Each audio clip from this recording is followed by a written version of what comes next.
आज हम आपको एक ऐसी खूनी सड़क के बारे में बताएंगे जहां बहुत से अजीबो गरीब वाक़यात रोनमा हुए।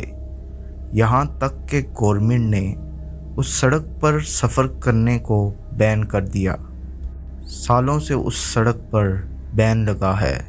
रात तो रात, दिन के उजाले में भी उस सड़क पर कोई भूल कर भी नहीं जाता। आज उसी सड़क से जुड़े हुए कुछ सच्चे वाक़यात हम आपके लिए लेकर आए हैं। आगे बढ़ने से पहले चैनल को सब्सक्राइब कर लीजिए और वीडियो को लाइक करना मत भूलिएगा। रात आधी से ज़्यादा गुजर चुकी थी। अंधेरे के सबब सड़क पर गहरा सकूत तारी था। तारकोल की पक्की सड़क पर सन्नाटा तारी था। सड़क के दोनों अतराफ दूर दूर तक एक तवील मैदानी सिलसिला था जिसमें झाड़ियाँ और पौधे कसरत से उगे हुए थे। ऐसे में एक कार इस सन्नाटे को चीरती हुई इस सड़क की तरफ दौड़ी चली आ रही थी। कार में दो लोग सवार थे, एक लड़का और एक लड़की, जिनकी उम्र लगभग 25 साल के करीब होगी, जबकि लड़की ने दुल्हन का जोड़ा जेब तन कर रखा था और वो फुल मेकअप में थी। साफ लग रहा था वो अपनी शादी छोड़कर भागी है। लड़के ने आम सी टी शर्ट और जीन्स पहन रखी थी। हमने घर से भागकर कोई गलती तो नहीं की, लड़की ने मुस्कुराकर उस लड़के से कहा। नहीं, मोहब्बत और जंग में सब जायज़ है। वैसे भी तुम्हारे घर वाले राज़ी ना थे और ना ही राज़ी होने वाले थे। लड़की ने ठंडी सांस ली। चंद ही लम्हे गुजरे होंगे कि लड़की यकदम चौंक कर बोली, सरफराज, हम कहाँ जा रहे हैं? हम दानिश के घर जा रहे हैं। रात गुजार कर हम लोग कल शादी कर लेंगे और दूसरे शहर निकल जाएंगे। मगर दानिश के घर को तो ये रास्ता नहीं जाता। ये शॉर्टकट रास्ता है जो हमको जल्द दानिश की तरफ पहुंचा देगा।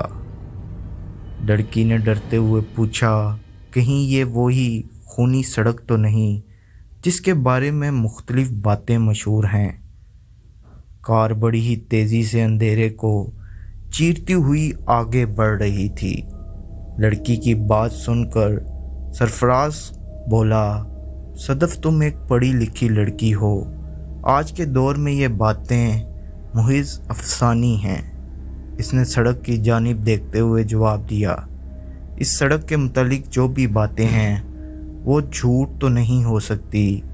मेरा मशवरा सुनो तो इस रास्ते को छोड़ दो।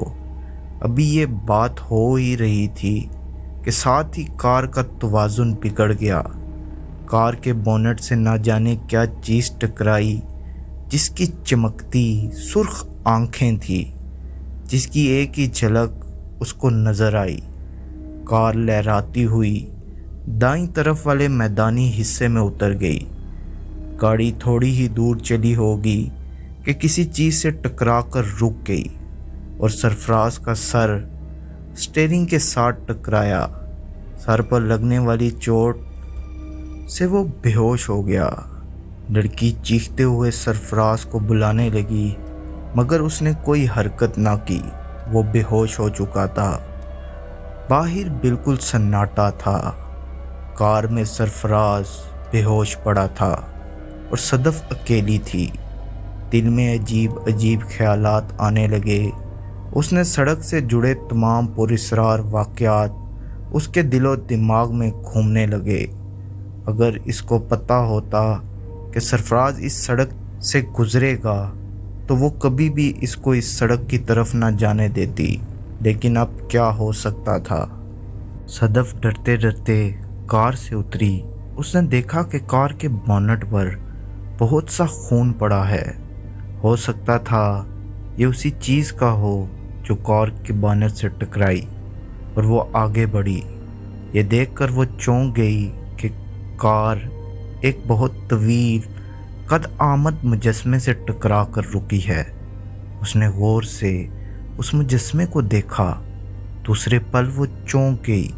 ये पत्थर का अजीब सा मुजस्मा था जिसको वाज़े देखने से कुछ समझ नहीं आ रही थी कि अचानक उसके कंधे पर किसी ने हाथ रखा। हाथ के रखते ही सदफ बुरी तरह से उछल पड़ी और उसके हल्क से चीख निकल गई। उसने मुड़कर देखा तो फिर चीखों का ना रुकने वाला सिलसिला शुरू हो गया। खौफ की एक लहर उसके जिस्म में सरायत कर गई।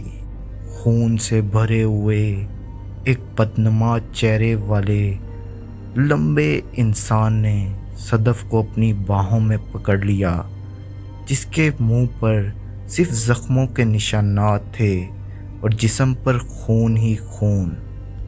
उसके बाद उस जंगल से लोगों को 2 लाशें मिली, एक सरफराज की और एक सदफ की। कोई नहीं जानता कि उसके बाद उनके साथ क्या हुआ। इस खूनी सड़क से जुड़े हुए बहुत से ऐसे वाक़यात हमारे पास मौसूल हुए हैं। अगर आप सुनना चाहते हैं तो कमेंट में अपनी राय का इज़हार लाजमी कीजिएगा। शुक्रिया।